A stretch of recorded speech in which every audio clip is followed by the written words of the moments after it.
Welcome to the RiCE podcast, where we meet people who thrive in the toughest environments. I'm Colin Howe. I'm joined by Aaron Edwards. And today we're joined by our guest Phil to share lessons on resilience, perseverance and growth. Let's dive in. Tell us about yourself. About me. Well, Philip Ingram. I turned 60 this year. That's old. I remember my dad turning 60 and I'm thinking he's an old bugger. No, I spent 26 years in the British military. I remember walking in through the gates of the Royal Military Academy at Sandhurst, which I think Aaron's slightly familiar with, a month before my 19th birthday. And got out in 2010 as a full colonel, having spent initially I was in the Royal Electrical Mechanical Engineers. Then I transferred across to the Intelligence Corps. On my social media profile, I euphemistically say I specialise in taking over countries. I was a planner for a lot of my career, and lots of people say, "Oh, you couldn't do that. You're just talking bollocks." And I go, "Well, I've done two. I don't know whether that counts." And quite successfully, because I measure success in, can I go there on holiday with my family and have a good time? And both the countries I've helped take over, yes, you can. So that's good. But you can tell by my accent I grew up in Northern Ireland, which, like Aaron, it brought its challenges. And I was born before the Troubles happened. I remember the Troubles starting and grew up through that difficult period of my childhood. And it was interesting, and that's what focused me into wanting to do something about it, but not to be permanently focused on just that, which is why I went off and joined the British military. And having left the British military, I needed to learn something about how the rest of the world worked. So went into business as a sales and marketing director for a cast steel manufacturer.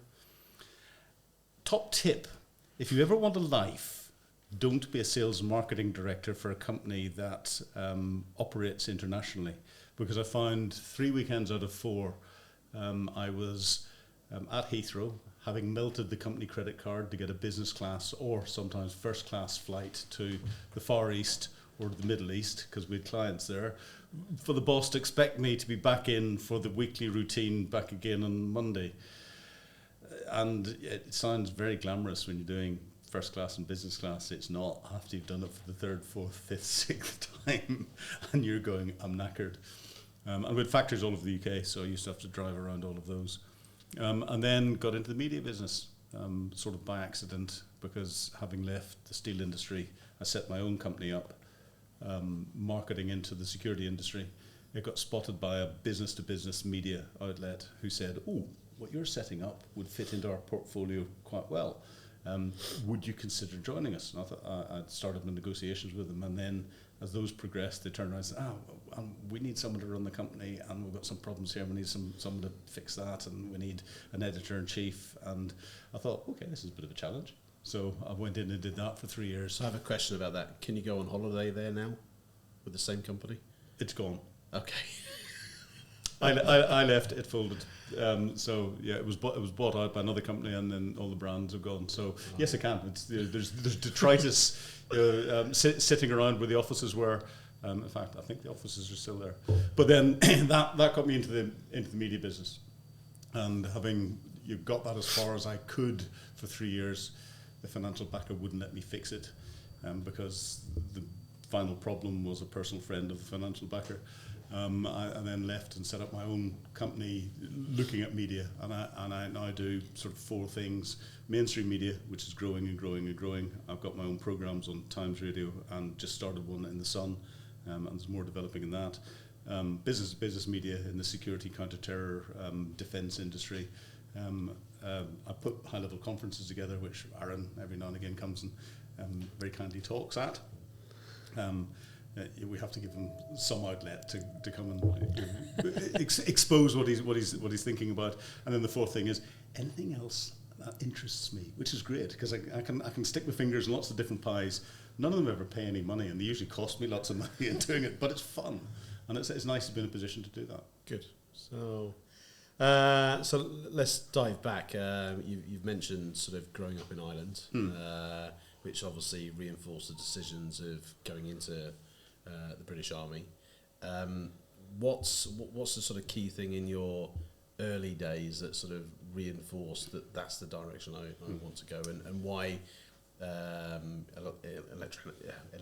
can't even say it. Why the army? Why the RiCE? trade? Yeah. To start with. Well, Northern Ireland. I was born in a little village called Moy, or the Moy, if you come from the area, which is right on the County Tyrone, County Armagh border, and it's just outside the provincial town of Dungannon, 40 miles southwest of Belfast, 11 miles from the border at Ochnacloy with the Republic of Ireland, a well-known terrorist stronghold, not just from a Republican terrorist perspective, but also a loyalist terrorist perspective that's there. The melting pot is exemplified by the fact that the MP for the area used to flip-flop between a unionist MP, but it's also the place where Bobby Sands, the first Sinn Féin hunger striker to get elected to Westminster, his election headquarters was based in Dungannon. In the early 70s, it was known as the most bombed town in Europe. So we saw a lot of the troubles. And my father was, he ran the local hospital laboratory, and he was part of the emergency team that came in to deal with any incidents that went through, and was on call continuously the whole way through, and was always up in A&E as victims were being brought in. And in fact, one of the first shooting incidents happened between Dungannon and Moy when he was being called in to deal with I remember him telling me it was a maternity incident where a lady was having a miscarriage and she was losing a lot of blood, and he had to get in and deal with that. And he got stopped by the police on the road from the Moy to Dungannon, who said, you can't go down this road. And he said, I have to get to the hospital. There's someone's life at risk. And the policeman said, no, there's shooting going across the road.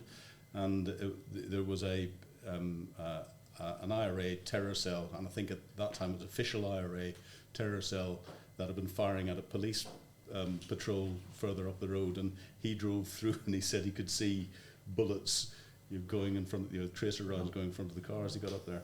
And the memories of what went on, living in a border town, we heard the bombs go off. You got to see the rubble, you got to see the damage. That's where it came home. I knew of people that got killed or injured. At school, I remember it always happened in room 20. Room 20 was the chemistry lab, and the school that I went to was one of the old royal schools, dated back to 1614, and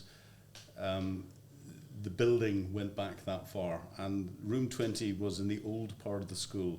And you came down from the new part of the school, there were some steps down, and you walked past lots of windows across a wooden corridor, and the windows had shelves in them with bottles of chemicals and everything else.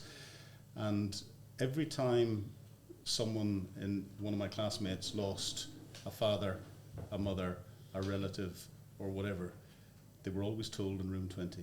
And that sticks with me. And we could always tell, because the headmaster would come out of his study, come down the steps, and at the bottom of the steps was where the wooden corridor started, and we could hear him walking. And he always wore his big cape, and that was flowing behind him. And he'd come to the door, and he'd knock on the door. He was always very polite, open the door, and say to the teacher, can I speak with Mr. Such and Such? And as he opened the door, you could see everyone who had a relative in the security forces, they just went white as they were sitting there. And then you saw, and I'll never forget the looks on different people's faces, you saw just the colour drain out of their faces completely, and them almost collapse whenever they hear that their name has been called out, and into the little prep room at the back. That was the headmaster telling them that they just lost their parents. Wow. or a relative. And that colours you, and that's one example of what goes on, and it colours your life, and you want to do something about it. I remember always wanting to do something about it. So hence the step into the world that you went into. Yeah, hence into the military. And at school with a cadet force, and I liked the cadet force, and I was captain of the shooting team, so I get funny looks with this and say, well, I did more shooting before I got into the British military than I did in the British military, and I was very good at it. And there's some good stories. There's a very interesting story about shooting if you want to go there. We will. We'll save that for another time. I think it's, we look at the generation today, kind of reflecting back on that period of time. We're talking about events that were happening daily, and probably decent size events almost happening weekly, and it's not something you see in the UK now. I know we have a lot of things going on, and I know media propels things forward. Back then, it was unfortunately it was almost a normality. Yeah, it had become a normality, which was a shame about it, because it was a very violent phase. And of terror action in a part of the United Kingdom. And putting it into context, and a lot of people that aren't teachers at Sandhurst won't even realise this, because they'll hear about Iraq and they'll hear about Afghanistan and all the rest of it. We had more troops in South Armagh consistently than we ever had in Helmand province in Afghanistan. We had more firepower. We dominated the ground better because of their very real threat.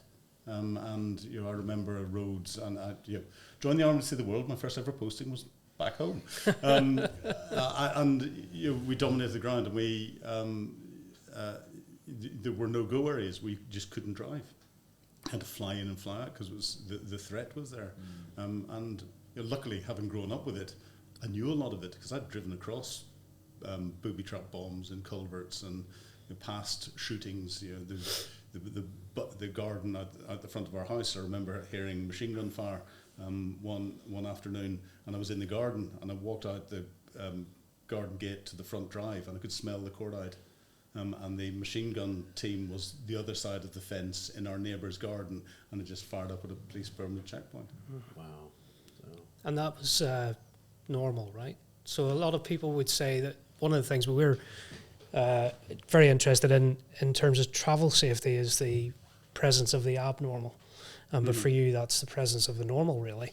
So how did that make you resilient in terms of, your army service and having to go back into that, effectively a war zone, conflict zone, when you were on leave or when you were wanting to pop down to see your parents? Yeah, it's a very good question, because unless you've grown up in it, you don't understand that it does become a normality that's there. But the normality is not all this is going on, so you're ignoring it. The normality is it gives you that degree of vigilance and understanding, and therefore you know what to look out for. So as you went out shopping, if you walked past a car that didn't have anyone sitting in it, you immediately, the hackles went up, you got worried and you started to look around, and you'd find a policeman or someone and say there's an unattended car over there, and because it was a no-no. There were control zones where you couldn't bring unattended cars.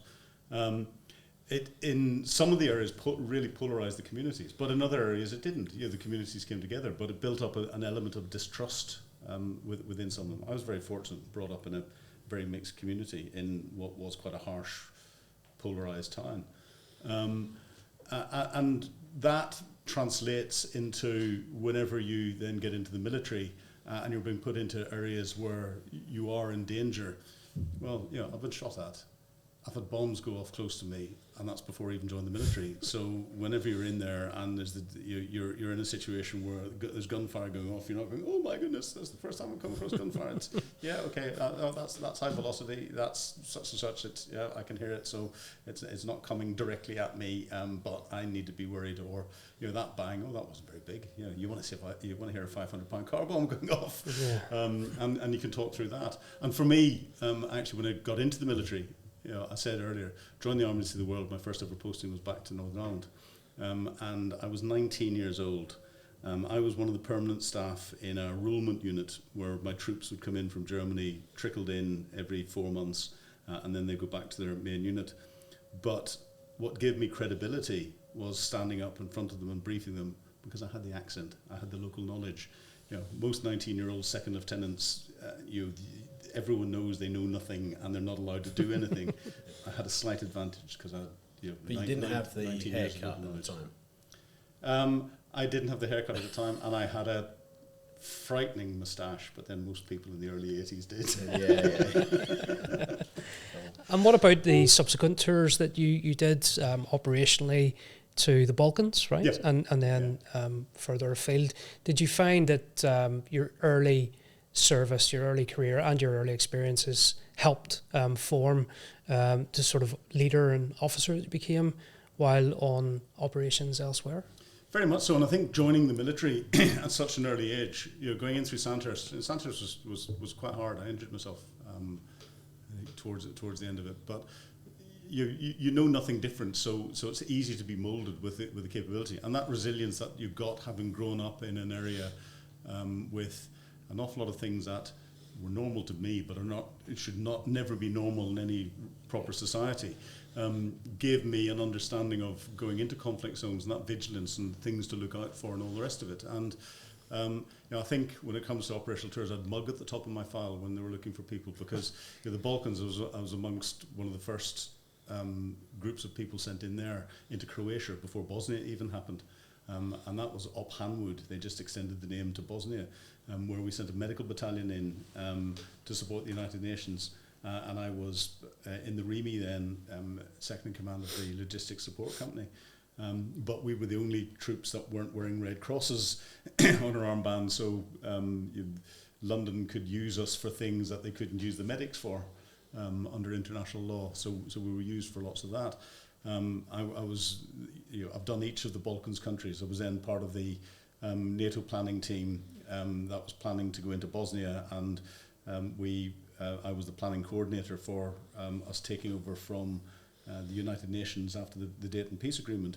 Then back to the Balkans again, the NATO operations into Kosovo. So first, and then there's another little operation that a lot of people haven't heard of, which was Task Force Harvest or Operation Bessemer, and that was whenever the former Yugoslav Republic of Macedonia, to give it its proper name then, now North Macedonia, was starting to fall apart, and there was a lot of influence coming in from the Kosovar Albanian groups, and they were destabilizing the country. And there was a little NATO operation sent in to stabilize that, and effectively it was an intelligence, a special forces operation, supported by the Paras and a few other international battalions.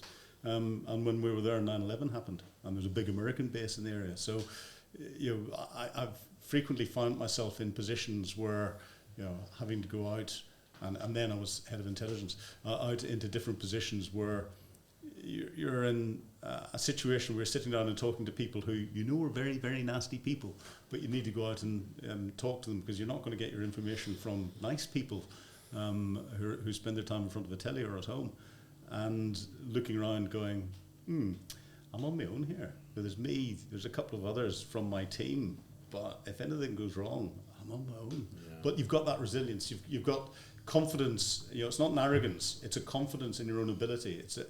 And a perfect example of that was in Northern Ireland. I used to have outstations across the province that I had to go and visit frequently, and I looked at the out of bounds maps, and can they still do me for this? I don't care.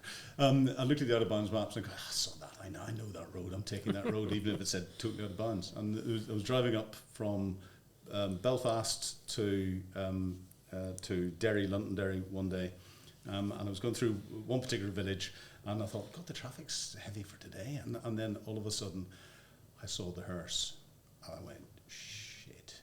And I pulled into the side of the road, and I very rarely carried a weapon when I was there, but this time I took the weapon from between my knees and cocked it to make sure it was ready, and held between my knees. Window down, and the hearse with a coffin in it covered in the tricolour, and behind it there was people with their white shirts and their dark trousers and their balaclavas, and two of them were openly carrying weapons. So I made sure, as people were going past it, I'd nod my head, say condolences to the family and all that, so they could hear the accent. And I was in a covert car, and I was sitting there going, I now know why this was out of bounds, I shouldn't be here. This is kind of worrying. So this was before 86? Yes. When, so before the two Royal Signals.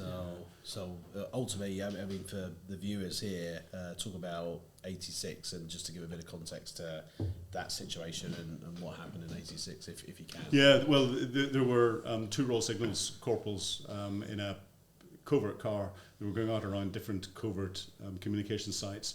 One of them had been in Northern Ireland for quite some time, and he was showing his successor around. And he did what I did, but he didn't have local knowledge, and all the rest, and drove into a funeral. And once he realised he was in the funeral, he tried to reverse out of it. And the crowd closed around the car, dragged the two of them out of the car, took them off to Casement Park, which is why there's a lot of controversy about spending money and turning that into a big GAA site in Northern Ireland, a Gaelic sports site. And they were beaten badly, stripped and executed. And it was horrible. And the army had a helicopter with heli-telly on it that was videoing all of it. So I've seen the video in the 86 equivalent of 4K of what happened, and tracking them the whole way through, and it was shocking the way human beings can turn into animals and treat other human beings, no matter what their political beliefs or anything else. And these two lads were just, innocently, they made a mistake. They went to the wrong place at the wrong time. Yeah, I mean, you talk about the human behaviour side of things. You've grown up as a young person in a community that's divided ultimately. Then you've gone and served in places like Bosnia, Kosovo, where you've got not necessarily two sides to the coin, you've sometimes got three. And I mean, do you learn lessons from what you've grown up with, or do you find that from your experience in Bosnia and Kosovo that you've actually kind of have a better understanding of what you've grown up with? It's both. You've learned lessons from dealing with it. And in Northern Ireland, everyone says the two communities are divided. They're not. The majority of people in Northern Ireland are one people, whether they're Catholic, Protestant, Jewish, Muslim. They stay together and they get on well together.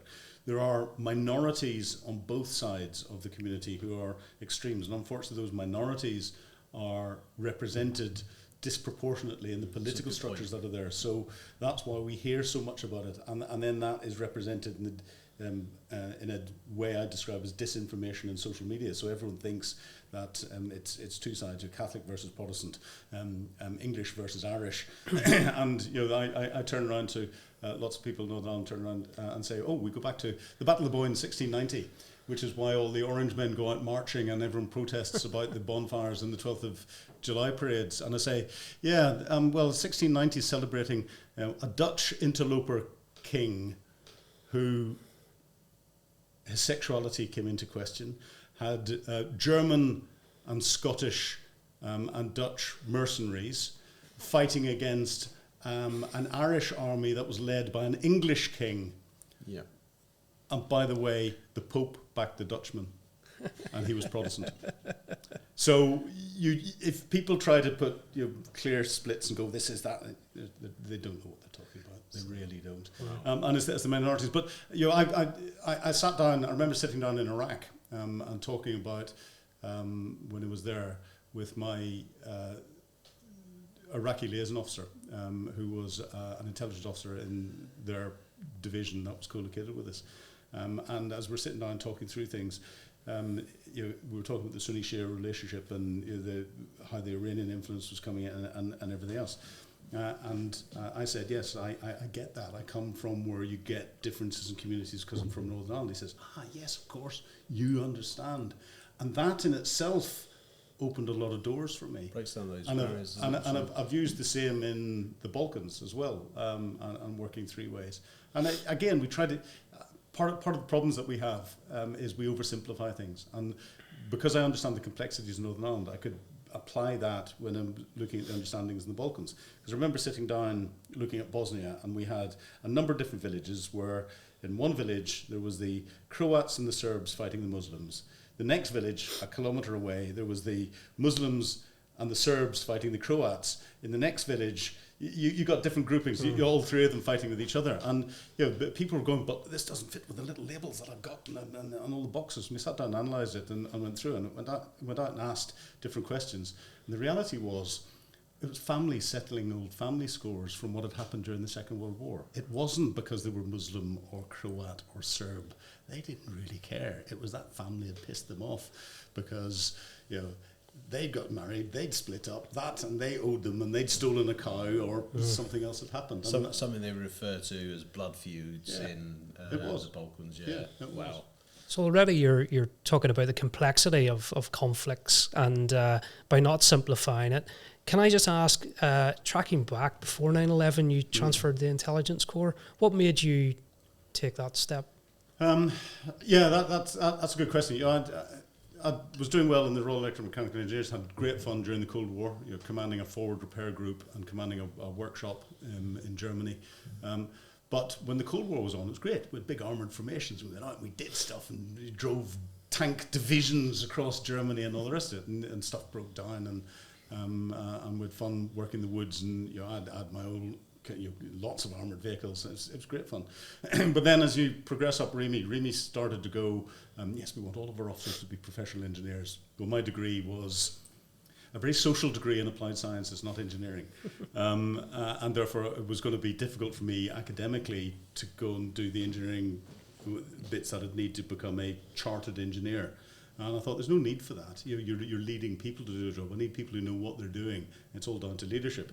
And then, you know, as you progress up, a lot of your work is going to be staff work. And the staff work in the engineering side, as we were getting into total quality management and making sure everything worked, was colouring little charts in red, orange, green, and making sure that workshops were properly painted with the right grey paint, with the lines at the, you know, 1.24 metres away from the and everything else. And I thought, that's not the career I wanted. And I was lucky I got posted into the newly formed headquarters Allied Rapid Reaction Corps. That was taking over from one British corps in Germany as the what then became the SO3 G3 plans. So staff officer grade 3, looking at operational plans and operational planning. And as we arrived in there, the commander was General Sir Jeremy Mackenzie, and he had decided that to get the ARC operational, we were going into Bosnia, and we were planning for that. So from moment one of arriving right through until I left, I was either planning for Bosnia or was in Bosnia. And for a RiMi officer to be in a G3 planning job and having done that, and I loved it. It was really, really, really hard work. And I had about 5 days leave in 2.5 years, and you know, the difference between working at weekends and working during the week was I'd go into the headquarters out of uniform at weekends, and there was a joke about the 9 o'clock club, and there was about 8 of us in the 9 o'clock club, and usually I was the one that turned the lights off as we left, because I was a relatively junior captain. But then having gone through that intensity, the thought of going back to doing colouring in charts to say that I've got the right colour on the workshop floor, and you're inspecting the wrapping around the spare part to make sure it's compliant with international standards, organisation standards. I was going, nah. And I'd always fancied intelligence, so I speculatively wrote to Director Intelligence Corps and said, can I jump across? And they interviewed me and said, yeah, come on. So that's how I got into that. And it was a natural expansion from doing the G3 plans job, because everything started off with the intelligence brief, and therefore I was going, I can do that. So that then fast forwards us to coming towards the end of your career, going into the commercial space, and then eventually going into what you're into now, which seems very sort of broad. But if we focus on the journalist side of things, walk us through that. How does what's happened before kind of help you today from that perspective? Well, the end of the career came to an abrupt end because I left very, very broken, and the army said we can't give you security clearances because you've got mental health issues, and therefore it's just out, go, and you get out and go, what are we going to do? Wow. So then having gone through a bit of for a number of years falling apart completely, you've got that resilience from everything you've done before, from the training, from all the bits and pieces, and pull yourself back together again, and getting in and then running. Going out from being employed to running a company into the media business, and I quite enjoyed that, but I knew I wanted to do more with it, and then setting up my own media company and starting to commentate on things that were happening around the world, and do that into the mainstream press a lot. I knew where in my mind things were still classified, but because it had nothing to do with that and wasn't going to go back anywhere near defence and all the rest of it, I knew that I could say things that a lot of people who are working as defence contractors, or they're still trying to work back into defence contracts and things, can't even go anywhere near. I can go right up to the line of where classifications are and give real colour to stuff that other people can't. And one of the big breaks that came from me to move from the business to business media space, which gave me the grounding in publishing, and because we published 2 different magazines and with 3 different online outlets and everything else, into the mainstream side was the Sergei Skripal affair in Salisbury, where the Russian GRU tried to poison Sergei Skripal with Novichok. And one of the things I did in my first degree, we had a module which was nicknamed The Chemistry of Death, which was all about chemical warfare agents. And therefore I was one of 3 or 4 commentators who actually knew about chemical warfare agents, but actually I knew the intelligence game, I knew the Russian GRU, and that got me known in the mainstream press. And from commenting on little bits and pieces on one specific subject, then with everything else that's going on around the world, people keep asking for more and more commentary, and then you get invited into the studio, and then they say, oh, well, would you like to come and participate in this program? And then I'm very fortunate now, it's, would you like to be the presenter for this program? And people turn around and say, oh, God, yeah, journalism, how do you go from being an intelligence officer to being a journalist? Surely that just doesn't meet. And I go, no, it's exactly the same. Because what you're doing is you're gathering little snippets of information. You're trying to put them together to build a logical picture. And then you're trying to present that picture out to an audience so that you're selling the story in a way that it is helping them understand what's going on to make their decisions. The only difference between being an intelligence officer and being a journalist is journalists probably keep their sources slightly more classified and don't talk about them in the bar as much. I'd agree with that. So what about the future then, Phil? Where are you headed in terms of your involvement with the media, and particularly in terms of commentary on some of the significant conflicts that have been kicking off in recent years? Well, where I hope to go is that I'm never needed. And I can just go away. And the reason for that is it means there's no conflicts going on. The world is a much safer place. But unfortunately, we're not there. So my media career is growing and growing and growing. So I've gone from being a commentator now. I've got my own program with Times Radio, which is Times Radio Frontline. And we've just launched that out on podcast channels as well as being on YouTube and everything else. This week, I did a pilot for the Sun Digital, and that's looking at military tactics and how they've developed and how you can apply them to modern conflict. And there's a few more things that'll develop from that. And I'm commentating on global media outlets, so I do a lot into Middle East media. I've done a lot into the United States, into Australia, into Canada, across European media, France 24, BBC, 5 Live, Radio 4, anything and everything, and local radio.